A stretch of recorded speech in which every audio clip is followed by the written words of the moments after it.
In this lesson, what we're going to do is we're going to build on the first two lessons that we did, and we're going to learn how to schedule our time to maximize relationship potential.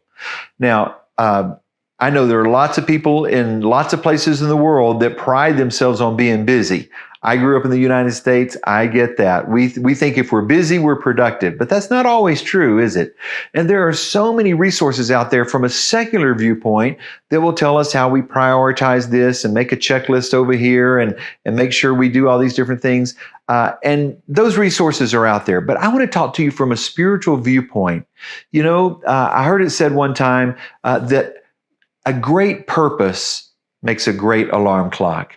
You know, what are you getting up for in the morning? What is it that you can't wait to do? If it's the will of God, listen, you're on the right track. Jesus said, my meat is to do the will of him who sent me.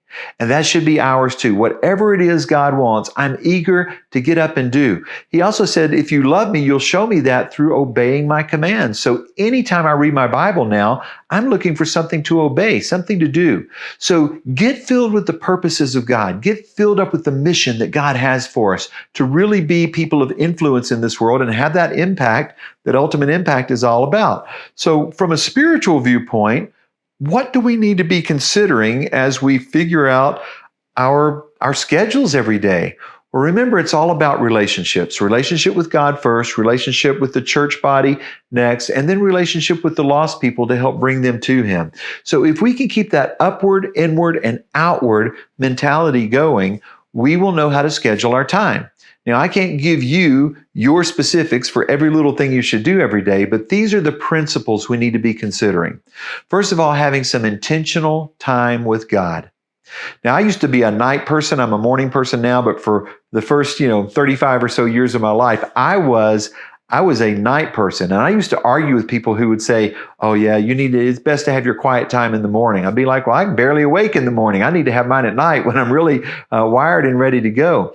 And, I understand that from both perspectives, but I want to say this, since I've been a morning person, if I get my time with God in the morning in a block of time, yes, I'm talking with him throughout the day, but in a block of time, it helps prepare me for anything that's coming my way that day. And if I wait till the end of the day to have a really good block of time with God, I may find myself unprepared for some of life's little interruptions. So I want to be intentional with God. I want to pray to advance his kingdom. I want to pray for fruit in my life. I want to pray for people who are open to God, maybe even people that God would have a divine appointment ready for me that day. I need to be equipped in the morning for what's going to happen through the day.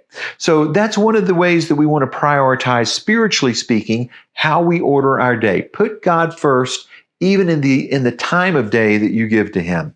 Another one is to have intentional time with people. If people are the ones we're supposed to be influencing in this world, then we need to have some time with them.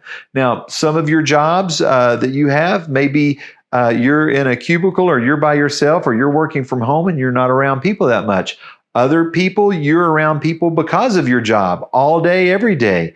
But we need to be intentional. Whatever our job is, we need to be intentional about spending time with people. We need to schedule it.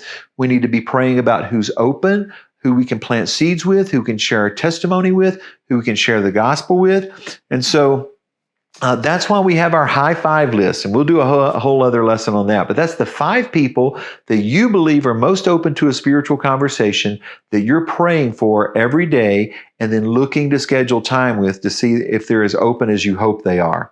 Sometimes in scheduling our time also, we have to learn what to say no to.